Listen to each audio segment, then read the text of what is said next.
Mummy તમે વિચાર્યું કે અહીંથી હું નીકળી હતી ને તો ભાઈ હાટુ મેં જે રક્ષાબંધન માટે ગિફ્ટ લીધું છે ને તને દેખાડતી જાવ એમ. અરે વાહ, તું લઈ આવી તારા ભાઈ હાટુ ગિફ્ટ? હા મમ્મી, હું ભાઈ માટે જો કપડા લાવી છું અને જેવા તેવા કપડા નહીં 8,000 ના કપડા લાવી છું બ્રાન્ડેડ. પણ એટલા બધા મોંઘા કપડા લાવવાની શું જરૂર હતી? અરે મમ્મી એમાં હું થઈ ગયું અને અમથી તે છે ને હું ભાઈ માટે સોનાની રાખડી લેવા જઈ હતી પણ મોદીએ સોનું લેવા ના પાડી ને એટલે પછી કપડા લેતી આવી.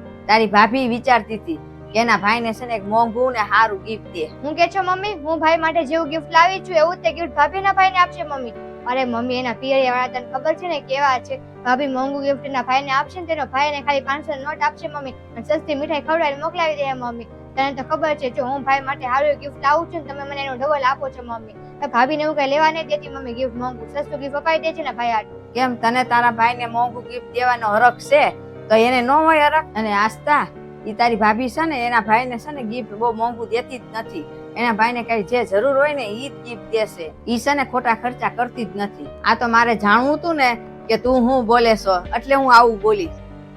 અને તું તારા ભાઈને આવી મોંઘી મોંઘી વસ્તુ હું લેવા આપે છો ને એ બધી મને ખબર છે. તને તો ખબર જ છે કે મારા ભાઈને હું મોંઘી વસ્તુ આપીશ એટલે ઈ મને વધારે આપવાનો જ છે અને એને હું ઓછી વસ્તુ આપીશ તો ઈ મને ઓછું આપશે. તારા ભાઈને તું મોંઘી વસ્તુ એટલે આપે છો તારે લાલચ છે.